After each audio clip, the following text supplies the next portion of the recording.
Well, hello everybody. Continuing with our series of talking to different destinations around the world, we've got quite a unique one for you today. Um, Look, we're all getting ever excited about having the ability to travel again, and I think there's a destination that is massively close to the hearts of Brits, and that would be the USA. Now, you're probably going to think I'm going to talk to somebody from New York or somebody from Florida or somebody from Vegas, some of the mainstay destinations. But having said that, you may be able to tell by the backgrounds of our very special guests we'll introduce in a minute, it is perhaps, or it is none of those destinations. So first of all, let me say that today we're going to talk to the Utah Office of Tourism. So yes, it's about Utah. And let me introduce Jenni Bridgman and Lisa Cooper. Hello, ladies. Hi John, how you Hiya. doing? Good, thanks. How are you? Good, thanks. Great. Yeah, Look, we're we're good. we're we're delighted you can join us. Thanks so much for joining us. I know our members are really keen to learn more about Utah. And I know certainly the first time that you and I had a conversation, I think I was blown away by what was on offer. So, and I know how passionate you are. So rather than me rambling on, let you do your sales job. So I guess the good place to start really would be, we know, as I've just mentioned, that Utah might not be the first place that springs to mind when people are thinking about visiting the States.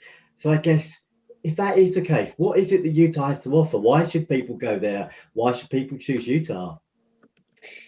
Well, John, I think really Utah is the place to go for that classic American road trip, and that can either be by car or motorhome. It's just hitting the open road and exploring. Utah's got some of the most astonishing scenery throughout the whole of the USA. The Rocky Mountains are in the north, and then you've got the Red Rock desert landscape, like our backdrops in the south of the state. It's a real destination for adventure, and that adventure can really be as much or as little as you like. It might be just a challenge to hit the open road and drive on the other side of the road, or you can really push your comfort zone and do some real big adrenaline fueled activities as well. The culture is another thing that really surprises people about Utah. Salt Lake City, capital city in the north, is a real cultural hub. It's the home of the Church of Jesus Christ of the Latter-day Saints. Not easy to say, but that's the Mormon church to you and us. And it's also got it's really great, thriving restaurant, bar, craft brewery, and an event scene that people probably don't even expect from Salt Lake City. And when would be the best time to go? Well, you can visit Utah any time of year. I think spring and autumn are probably really the best times to go. In the south, for the national parks area, it's not as hot. You're still going to get some really lovely warm days, but the nights will be cooler. And also, you do get slightly less visitors at that time of year. Summer's absolutely fine. If you're traveling with a family, it's absolutely fine to go over the summer holidays, but just do expect you are in the desert in the south. So those days are going to be warm. So the biggest recommendation I can give really is that think about on your fly drive holiday of getting up early and then doing something first thing in the day, and then driving through the heat of the day in your air conditioned car, and then get to your next destination and then do something else there in the evening or later afternoon, and you just miss the heat of the day. And then winter, I mentioned the Rocky Mountains. Winter is for skiing, snowboarding, other winter activities in the north. But then visiting the national parks in the south just takes on a whole different personality, and you may even get a little bit of a dusting of snow over some of them, or a little bit more. So really great time to visit. So any year really is the answer to that question.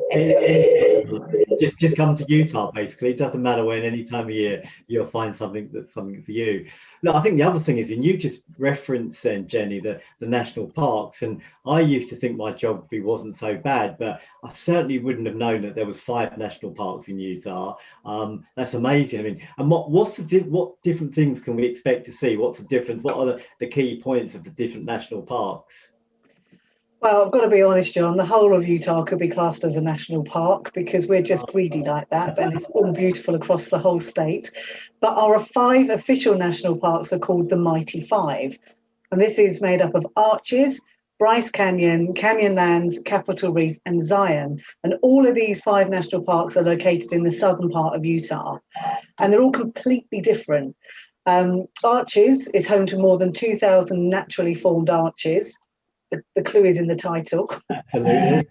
Bryce Canyon is a huge amphitheatre of rock spires called hoodoos. It's the picture behind Jenni.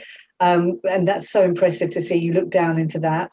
Canyonland has been likened to the Grand Canyon as it's got a similar kind of panoramic overlooks. Yeah. This was carved over millions of years by gravity and the two main rivers, the Green and Colorado rivers that go through the state. Capitol Reef, however, is like lunar-like landscape. It's really dramatic scenery with huge cliffs and rock formations. And there's also lots of pioneer history and ancient rock art to view. And then finally, last but by no means least, Zion is a huge canyon which the Virgin River flows through. And it's got towering sandstone cliffs on either side. And this is the only part that you actually go into and you look up, whereas the others are either on the same level or you're looking down into. My next question almost sounds quite stupid, because I was going to say, well, once you finish visiting the parks, but I guess if you visited all 5, you'd have been there for quite some time. But outside of the parks, what else is there we can do? What else should we see in Utah?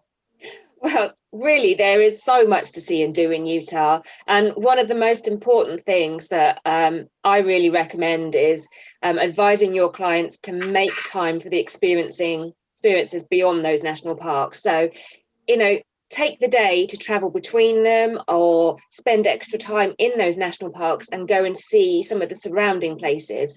One place that is really very, very iconic in Utah, actually on the Utah and Arizona border, is Monument Valley. So that's Lisa's backdrop.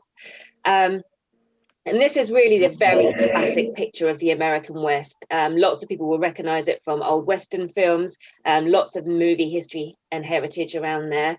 But it's actually not a national park. It's on the Navajo reservation. And one of the best ways to explore Monument Valley is actually to go out on a guided tour on the dirt roads around those mittens and really learn about Monument Valley and what it means to the actual tribe.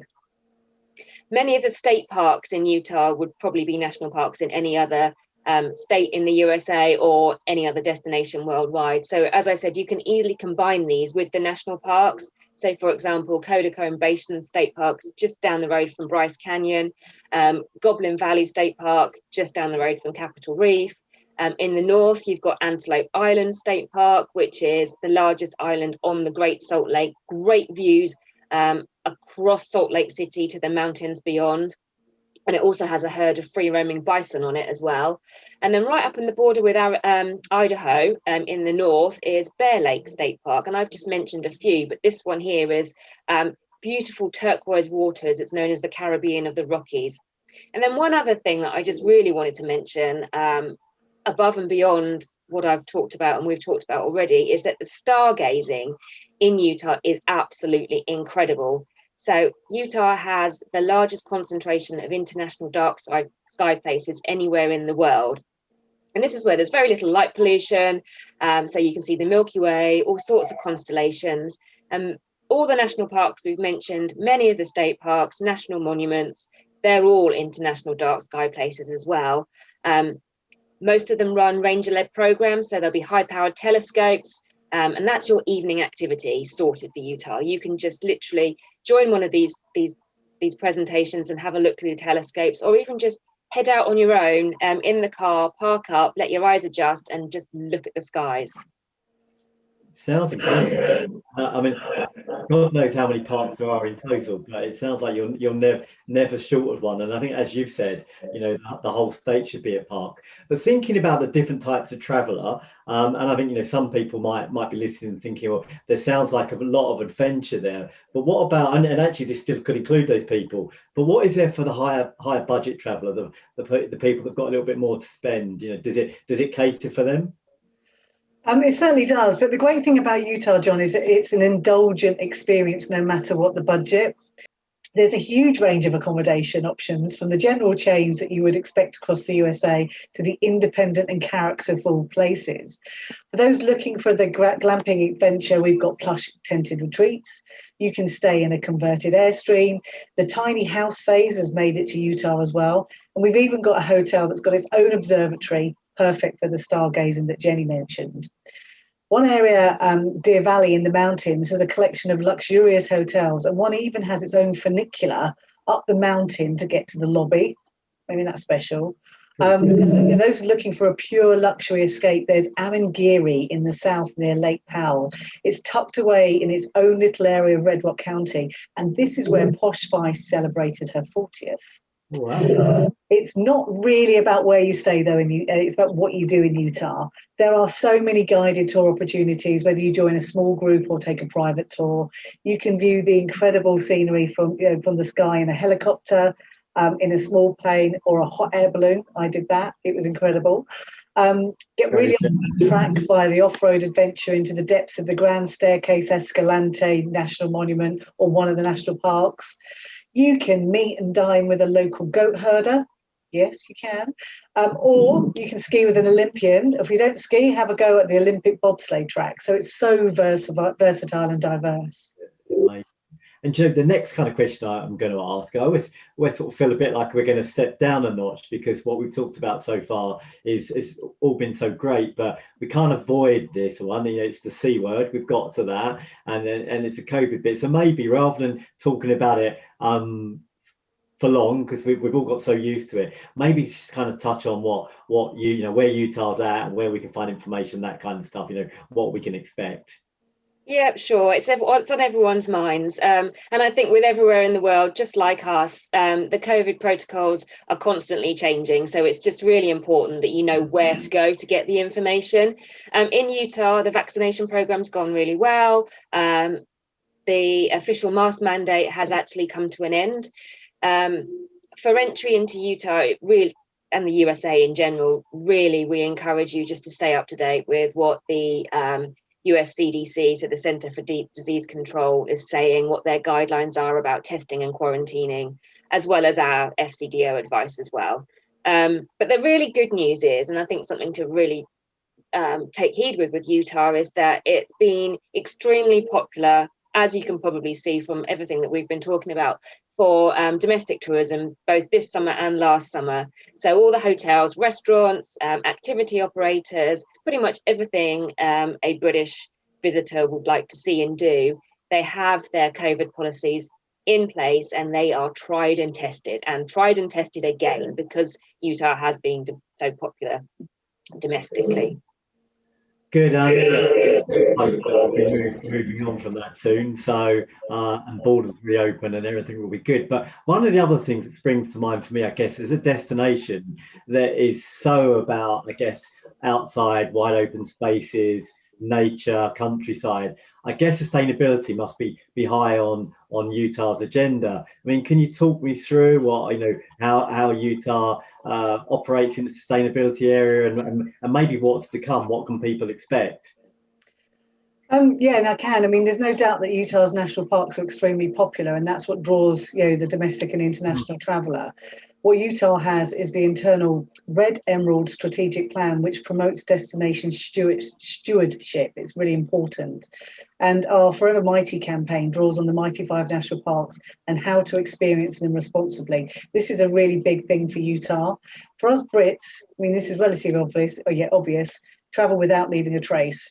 The old saying of leave nothing but footprints but take nothing but photos stands true here in Utah, and they really are firm behind this. But it's also not just about the sustainability, as in, clear up after yourselves and look after the parks. It's about the history and heritage of the state and the importance of the local communities. With international travellers, we've already mentioned it. One of the things, when you're going through Utah, is to try and encourage your clients to slow down. Don't race through the national parks, but take the time to experience everything and see what's there to be done, what is there to be seen and done. Your clients will really thank you for this. But as you're doing that and you're going slower, you naturally become more conscious of the sustainable and looking after the beauty of these amazing parks, state parks and national parks. And as for kind of the general sustainable rules, practically every hotel adheres to every rule that we have about towels, etc., etc. They use waters, and it depends where you are in the state and what kind of property that you're staying in. Yeah, you can just tell, I think, that in terms of the destination, sustainability will be right up there with focus. Now, look, I guess everything you shared with us so far has been a really good overview of what Utah's all about. But I know you two obviously know Utah really, really well. So maybe you can share a few secrets with us, maybe things that perhaps you wouldn't know normally, but you do know. I mean, obviously we won't tell anyone because it's a secret. Well, I think I've got one little secret or top Only tip, one. well, I've got to pick one or two. My first one would be, and this has actually become a little bit more accessible over the last year or so, is a place called The Wave, and that's right in southern Utah. And actually, to be honest, the actual wave is in Arizona, but it can only be accessed from Utah. It's a permit-only hike. The wave itself it's very hard to explain. It's one of these iconic red rock landscapes. It has actually appeared on the BBC as one of our sort of like breaks between shows and how they show the BBC logo and stuff like that. So it does look quite familiar. Now, as I said, it's permit only. Most permits are actually available online in advance now. There's 64 issued a day. But one of the fun things that you can do is you can actually attend a lottery, whether you actually get a ticket or not. Attending the lottery is fun for a ticket the next day. So you actually put your application forward, and then you wait in suspense in this room to see whether you've been allocated one of the tickets. Now, I have been very, very lucky, and I have been able to hike it. It's about a 6-mile hike. It's a relatively easy hike, but you are in exposed red rock country, so it can get really hot very, very quickly. So start it early. I would definitely suggest once you get your ticket, you can take a guide with you, so employ a guide. The views are just incredible, and because there's only a certain number of permits, there's hardly anybody there. So that's one of my top tips. Have a go to Kanab, try the lottery. You never know, you might win. And it sounds, I think all that little outside stuff are really new experiences, so that you wouldn't necessarily know about. So thanks for sharing that. And Lisa, how about you? What's your secret we're not sharing with all of our members of? Well, for me, it's got to be Cathedral Valley, which is a little known part of Capitol Reef National Park. People tend to kind of choose the well-trodden path, but this is incredible. It's one of the places that within our office we were talking about, and I was very lucky to do it a couple of years ago. You've got to travel down a dirt road for about 45 minutes before you see these amazing monoliths that look like cathedrals, hence the name, as they loom up before you.